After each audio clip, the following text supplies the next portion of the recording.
Hey guys, how you doing? Clare and Marshall here. Ages since I've done a video for you, it seems. I think it's a couple of weeks or something like that.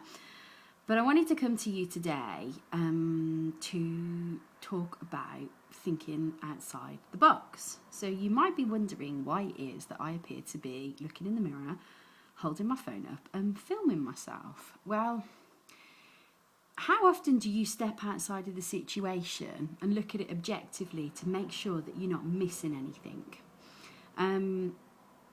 I work quite a lot on putting out there what I want. Not a lot, in fact, a lot. Because I think that it's really important that you kind of let the universe know what you want, and whether you're a spiritual person or not.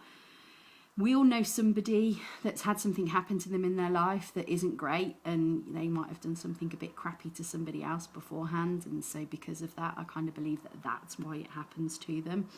But anyway, I put the power out there that I want certain things to come to me and I want to meet certain people, and actually over the last few weeks it's been a little bit beyond nuts.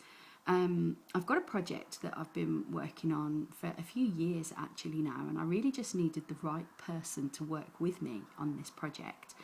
And I met her so totally and utterly by chance that it's quite comical. But, you know, serendipity happened, and it happened for a reason. Because I'd parked in one place, and then I'd had one of those days where I'd had high heels on all day, my feet were hurting me, I needed to take the shoes off, I needed to not walk that far. So basically, I kind of drove around a little bit, thought I'd park my car here, then decided I could get closer, so moved it when I parked somewhere else, and then just something told me that I didn't want to park there, and that I needed to go back to where I was originally. So I did, and that's how I bumped into this lady. Would have I actually have spoken to her, because she was going to the same networking event as me, would I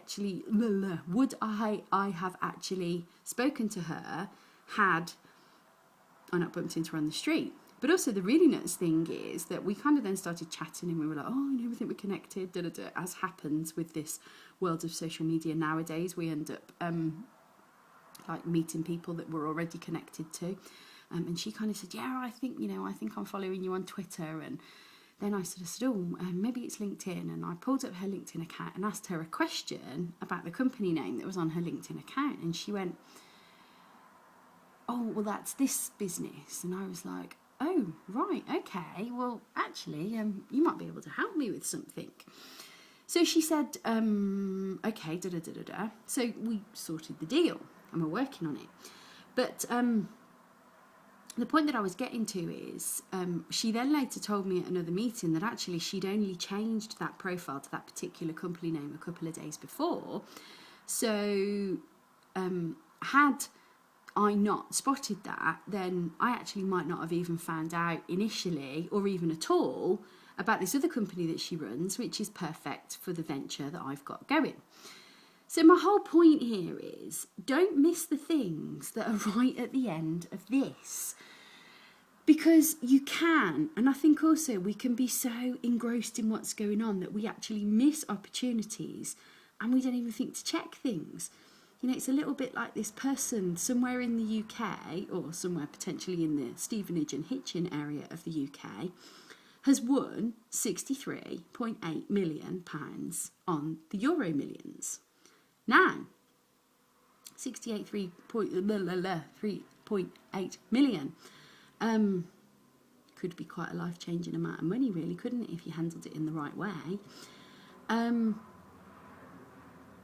Well, they've got until the 5th of December to go forward. They haven't even said you have to have the ticket. They've just said if you believe that you could be that person.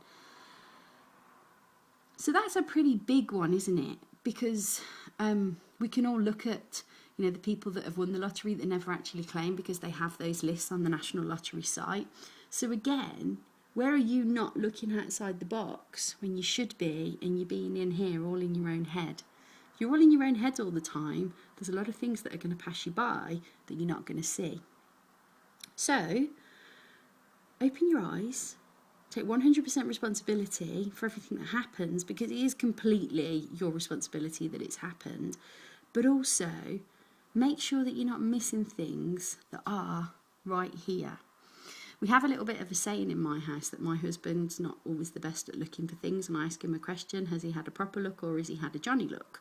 And a Johnny look means that he hasn't looked beyond the end of his own nose. So look beyond the end of your own nose, because it might be really surprising what you find.